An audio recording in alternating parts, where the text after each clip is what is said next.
Assalamualaikum semua. Kembali lagi bersama saya Diana di Diana Reaction 90.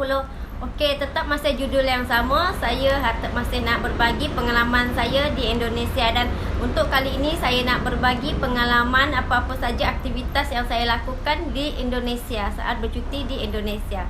Jadi stay tune terus di video saya and no skip for my video.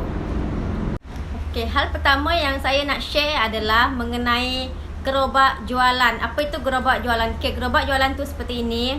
Okey, gerobak jualan di Indonesia tu memang sangat menarik, unik dan best. Apa yang bestnya macam-macam makanan dia orang ada jual. Dia orang jual makanan, dia orang ada jual sate, bakso, macam-macam lah, susah nak sebut satu persatu. Jadi kalau korang nak rasa nikmat atau macam mana penjualan orang menggunakan gerobak ni, korang boleh pergi jalan-jalan ke Indonesia dan menikmati sendiri rasanya dan bestnya melihat pemandangan yang unik dan menarik seperti ini yang jualan-jualan ya. Jadi saya agak tengok macam menarik juga, sebab kalau di tempat saya Sarawak, saya tak ada tengok orang yang jual pakai gerobak macam ni. Diorang kebanyakan terus macam diorang bikin store kecil ataupun di kedai terus macam tu. Jadi kalau kita nak beli apa-apa, kita pergilah di tempat dia. Jadi kalau di Indonesia bestnya, kalau korang rasa nak makan sate ke mi ayam, nanti kadang-kadang diorang akan ada lewat di depan rumah dan tinggal korang tunggu saja. Dan diorang kadang ada jam dia, kadang jam 12 nanti yang lewat jual ini, jam 1 yang lewat jual ini. Jadi korang tak payah jauh-jauh nak cari, dan diorang akan sentiasa ada berjual apa yang korang rasa nak makan. Okay guys, hal yang kedua iaitu mengenai perbezaan bahasa Indonesia, iaitu terutama di bahagian Kalimantan Barat, iaitu di Sambas. Okay, saya waktu pergi sana, saya dengar diorang cakap bahasa Melayu Sambas, tapi tetap berbeza. Ada diorang cakap Melayu Sambas, ada agak lain-lain bunyi, ada yang lain. Jadi tak semuanya sama, sebab di Indonesia tu diorang banyak budaya, diorang semua. Jadi walaupun diorang macam bahasa Jawa, orang Jawa macam tu, tapi Jawa dia tu ada banyak bahasa, dan setiap diorang pun lain-lain. Macam diorang orang Dayak, bahasa Dayaknya pun ada macam-macam, bukan cuma satu jenis, dua jenis saja, tapi banyak. Jadi tidak semuanya sama, walaupun dia orang Dayak, tapi bahasa dia tetap berbeza. Dan walaupun dia Melayu Sambas, tetap bahasa dia berbeza juga. Ada Melayu Sambas yang lain, ada Melayu Sambas yang lain bunyi dia. Jadi tak semuanya sama ya. Itu yang menarik kalau di Indonesia ni, memang sangat banyak bahasa kalau di Indonesia. Okay, hal yang ketiga iaitu mengenai bahasa, iaitu seperti macam orang Cina di Indonesia kebanyakan menggunakan bahasa lokal. Okay, macam diorang tinggal di perkampungan Sambas, iaitu perkampungan orang Melayu Sambas, diorang akan cakap dengan kita pakai Melayu Sambas.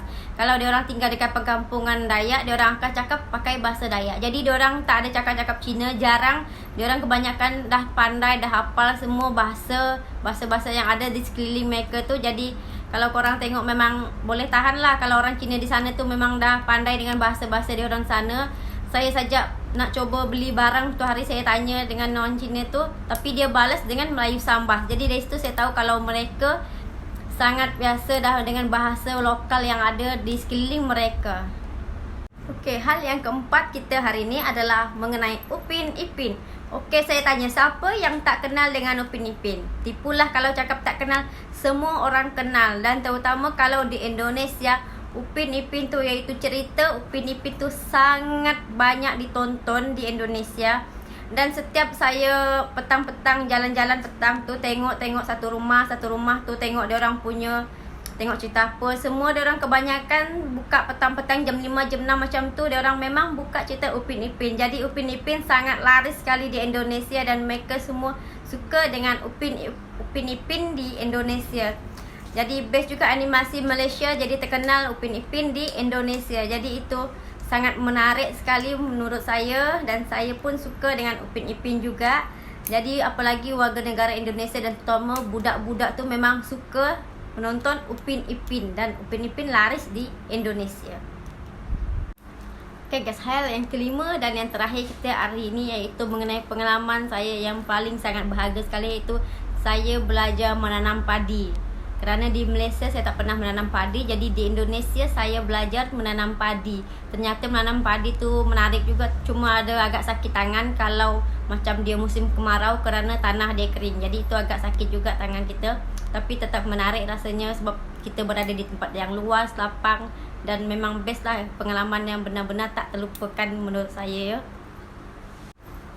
Okay, ada yang nak minta saya sertakan video dan juga gambar sewaktu saya berada di Indonesia. Okay, kenapa saya tak sertakan video dan gambar? Kerana handphone dipakai saya waktu itu, handphone dia dah tenggelam dengan air. Sebab waktu itu di tempat saya kerja yang lama kena banjir, jadi habis dah semua handphone, memori dia semua dah tak boleh pakai. Jadi semoga corona cepat habis semua. Korang doakan corona cepat habis, jadi kita boleh coba buat video lagi sewaktu berada di Indonesia nanti dan ambil gambar dia sekali untuk berbagi pengalaman kita bersama ya. Okay guys, sampai di sini saja video saya untuk kali ini. Jangan lupa untuk like, share, komen dan subscribe channel saya kerana semua itu adalah free. Okay, and thank you for watching my video and assalamualaikum semua, bye bye.